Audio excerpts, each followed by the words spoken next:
तो बच्चों कल हमने इस प्रकार से पढ़ा था कि जो हाइड्रोजन आयन कंसंट्रेशन है वो अम्ल में ज़्यादा है और OH आयन कंसंट्रेशन क्षारक में ज़्यादा है। क्षारक जो हैं वो OH आयन बनाने की उनकी क्षमता है और अम्ल की हाइड्रोजन आयन बनाने की क्षमता है जलीय विलयन में। और साथ जब वैल्यू आएगी तो यहाँ पर बराबर मात्रा में OH आयन और हाइड्रोजन आयन बनेंगे। तो OH आयन और हाइड्रोजन आयन जब pH वैल्यू 7 होगी तो बराबर मात्रा में बनेंगे और ये दोनों मिलकर H2O बना देंगे। तो जब 7 वैल्यू आएगी तो कोई भी फ्री हाइड्रोजन आयन नहीं होगा और ना ही OH आयन फ्री होगा। तो कोई भी फ्री आयन नहीं है, ये दोनों मिलकर जल बना रहे हैं और कोई फ्री आयन नहीं बच रहा है। तो जिसकी वैल्यू 7 है ना तो वो अम्लीय ना क्षारकीय कहलाएगा। ठीक है, अब यहाँ पर एक बात और समझने वाली है कि जो अम्ल हैं उसमें ये प्रश्न भी है आपको, उसमें देखिए हाइड्रोजन आयन की कंसंट्रेशन इतनी मात्रा में है, ठीक है, और OH आयन की कंसंट्रेशन देखिए आगे आगे बढ़ते बढ़ते कम होती जा रही है और जब इधर चलेंगे तो OH आयन की कंसंट्रेशन ये इनमें बढ़ जाती है। अब जब हम क्षारक की बात करते हैं तो ऐसा नहीं है कि क्षारक में सिर्फ OH आयन ही हैं। देखिए यहाँ पर ये बताया हुआ कुछ मात्रा में हाइड्रोजन आयन भी होते हैं। तो जब क्षारक में हाइड्रोजन आयन भी हैं तो वो अम्ल कैसे माफ कीजिए, वो क्षारक कैसे कहलाएंगे, क्योंकि उनमें तो हाइड्रोजन आयन भी हैं। तो वो क्षारक इसलिए हैं क्योंकि हाइड्रोजन आयन बहुत कम मात्रा में उसमें बन रहे हैं हाइड्रोक्साइड आयन की अपेक्षा।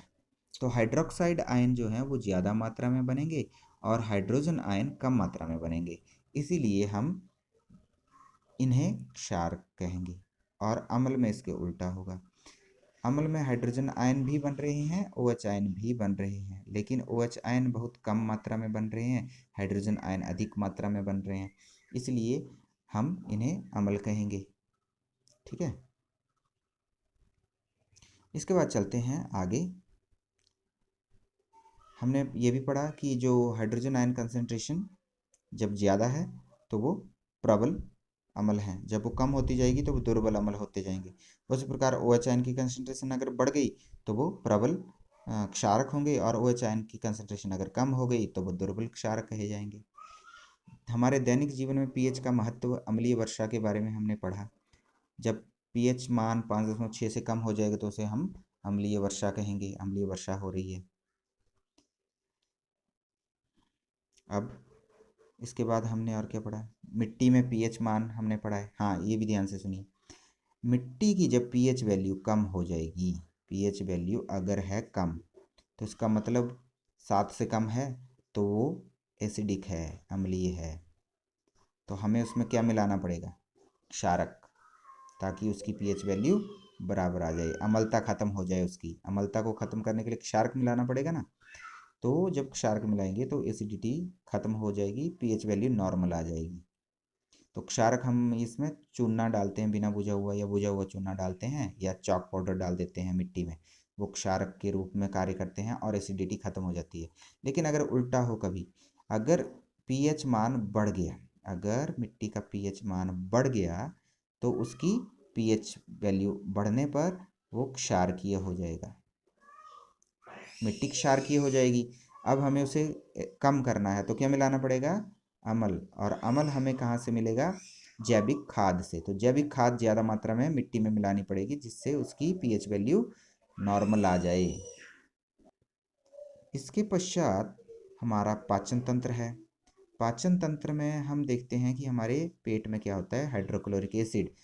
हाइड्रोक्लोरिक एसिड तो अम्ल है, ये तो जला देगा, लेकिन पेट को हानि नहीं पहुंचाता। ये हम छठे चैप्टर में पढ़ेंगे इसके बारे में। अब जब पेट में एसिड ज़्यादा निकल जाए तो क्या होगा, जलन होगी, दर्द होगी। तो उस दर्द को कम करने के लिए हमें क्या लेना पड़ेगा, क्षारक, दुर्बल क्षारक का लेने पड़ेंगे हमें एंटासिड के रूप में। तो जितने भी एंटासिड हैं जो हमारी पेट की एसिडिटी को ख़त्म करेंगे उनमें क्या होगा, क्षारक। और सबसे इम्पोर्टेंट नाम है यहाँ पे मैग्नीशियम हाइड्रोक्साइड, जिसको मिल्क ऑफ मैग्नीशिया भी कहा जाता है। इसका रासायनिक सूत्र है MgOH ट्वाइस। ठीक है, फिर से लिखता हूँ, MgOH ट्वाइस। ये है मिल्क ऑफ मैग्नीशिया या मैग्नीशियम हाइड्रोक्साइड का रासायनिक सूत्र। तो ये प्रश्न बहुत बार पूछा गया है, मिल्क ऑफ मैग्नीशिया का रासायनिक सूत्र बताइए। उसके बाद है हमारा दंत क्षय। तो दंत क्षय भी क्यों होता है? अम्ल के कारण। जब पीएच मान मुंह के अंदर 5.5 से कम हो जाए तब दंत क्षय होता है। हमारे दांतों के ऊपर परत होती है इनेमल की, और ये बहुत हार्ड सब्सटेंस है हमारी बॉडी के अंदर। कैल्शियम हाइड्रोक्सी एपेटाइट होता है, कैल्शियम फॉस्फेट का क्रिस्टल होता है। ये याद रखना, ये शरीर का सबसे कठोर पदार्थ है। प्रश्न पूछा जाता है हमारे शरीर का सबसे कठोर पदार्थ क्या है? इनेमल। तो ये आपने याद रखना है, इनेमल। यह जल में नहीं घुलता, लेकिन जब एसिडिटी बढ़ जाती है मुंह के अंदर तो फिर ये इसका धीरे धीरे क्षय होने लगता है। तो अम्ल कैसे बनेगा मुंह में? देखिए, हम जब खाना खाते हैं तो उसमें होती कार्बोहाइड्रेट। तो कार्बोहाइड्रेट रह गई दांतों में फंसी हुई, खाद्य पदार्थ रह गए दांतों में फंसे हुए। तो इस कार्बोहाइड्रेट को ये बैक्टीरिया डिजॉल्व करेंगे। ठीक है, तो इस अपशिष्ट शर्करा का जब निम्नीकरण करेंगे तो उसमें अम्ल उत्पन्न होगा। ये आपने 7वीं में पढ़ा होगा कि जो एनारोबिक रेस्पिरेशन होती है, अवायवीय श्वसन होता है, उसमें अम्ल उत्पन्न होता है। तो इसमें भी अम्ल उत्पन्न होगा। तो जब अम्ल उत्पन्न होगा तो हमारे दंत का क्षय हो जाएगा। उसके लिए हम दंत मंजन, खाना खाने के बाद पहले तो मुंह साफ कर लो पानी से ही, जिससे जो मुंह में फंसा हुआ खाद्य पदार्थ कार्बोहाइड्रेट है वो साफ हो जाए। और जब हम मुंह की सफाई करते हैं, दंत मंजन यूज करते हैं, उसमें क्या होना चाहिए? उसमें होना चाहिए क्षारक। तो वो दंत मंजन कैसे होते हैं? क्षारकीय।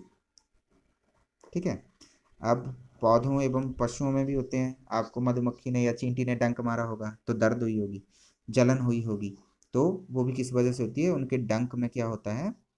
ये जो डंक उन्होंने मारा है इसमें होता है अम्ल। तो इसको कम करने के लिए हम, जैसे बेकिंग सोडा है, ये बेकिंग सोडा एक दुर्बल क्षारक होता है, या साबुन आप यूज़ कर सकते हैं, तो उससे ये दर्द कम हो जाती है। नेटल है, आपने प्लांट देखा है, बिच्छू बुटी, उस वो भी डंक मारती है, उसमें मेथनोइक अम्ल होता है। चींटी के डंक में भी मेथनोइक अम्ल होता है, याद रहे। मेथनोइक अम्ल को फॉर्मिक अम्ल भी कहा जाता है, FORMIC, फॉर्मिक एसिड। फॉर्मिक अम्ल भी कहते हैं मेथनोइक अम्ल को, इसलिए कंफ्यूज नहीं होना है। अच्छा, जब आपको कभी बिच्छू बूटी का डंक लगे तो उसके साथ एक डॉक पौधा होता है, उसकी पत्ती में क्षारक होता है, तो उसकी पत्ती का भी आप यूज़ कर सकते हैं, जिससे दर्द कम हो जाएगी। उसके बाद ये मैंने सारणी आपको दी थी याद करने को, इसमें से एक प्रश्न आता है, जैसे चींटी के डंक में कौन सा एसिड होता है, इमली में टार्ट्रिक एसिड होता है, टमाटर में कौन सा एसिड होता है। तो इस प्रकार आपसे प्रश्न पूछे जा सकते हैं 1-1 नंबर के। उसके बाद हमारे आ जाते हैं प्रश्न। तो प्रश्नों में आप देखें, पहला प्रश्न है, इसमें आसान है। पीएच मान अगर 6 है और दूसरे का 8 है, दो विलेन है आपके पास, ए का पीएच मान 6 है, इसका मतलब एसिडिक है, और इसका बेसिक, क्योंकि 7 से कम होता है एसिड अम्ल और 7 से ज़्यादा होता है क्षारक। तो ए अम्ल है, बी क्षारक है। साथ में ये पूछे हाइड्रोजन आयन की सांद्रता किस में अधिक है। तो हाइड्रोजन आयन किस में अधिक होते हैं? हाइड्रोजन आयन कौन रिलीज ज़्यादा करते हैं? हाइड्रोजन आयन रिलीज कौन ज़्यादा करते हैं? जो एसिड होते हैं, अम्ल होते हैं, क्योंकि बेस तो O H ion, hydroxide ion बनाते हैं। तो हाइड्रोजन आयन कौन बनाता है? अम्ल। तो यहाँ पर पूछा है कि किस विलयन में हाइड्रोजन आयन की सांद्रता अधिक होगी, तो जो अम्ल होगा उसमें होगी। तो अम्ल कौन सा है? ए।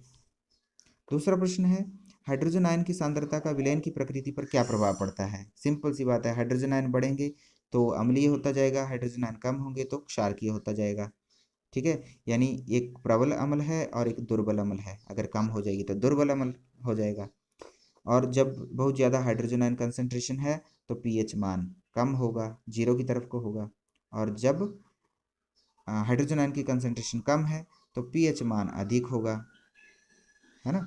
तो पीएच मान अधिक होगा, जैसे 6 और 7 के बीच रहेगा। उसके बाद, क्या क्षारकीय विलयन में हाइड्रोजन आयन होते हैं? अभी मैंने समझा दिया, हाँ होते हैं। तो उनको क्षारक क्यों कहते हैं? क्योंकि उसमें OH आयन हाइड्रोजन आयन की अपेक्षा बहुत अधिक मात्रा में होते हैं। कोई किसान खेत की मृदा की किस परिस्थिति में ये भुजा हुआ चूना चौक डालेगा? जब खेत में मृदा कैसी होगी? अम्लीय, ये क्षारक है ना सारे। तो जब पीएच वैल्यू कम होगी, जब मृदा अम्लीय होगी, तो हम ये सब क्षारक मिलाएंगे। ये सब क्या है? क्षारक है। तो क्षारक कब मिलाएंगे? जब मृदा की पीएच अम्लीय होगी तब। तो यहाँ तक खत्म होता है। कल आगे हम पढ़ेंगे लवण के संबंध में अधिक जानकारी लेंगे। ये पहले इसको आप ध्यान से पढ़ लो, उसके बाद ये स्टार्ट करते हैं अगला।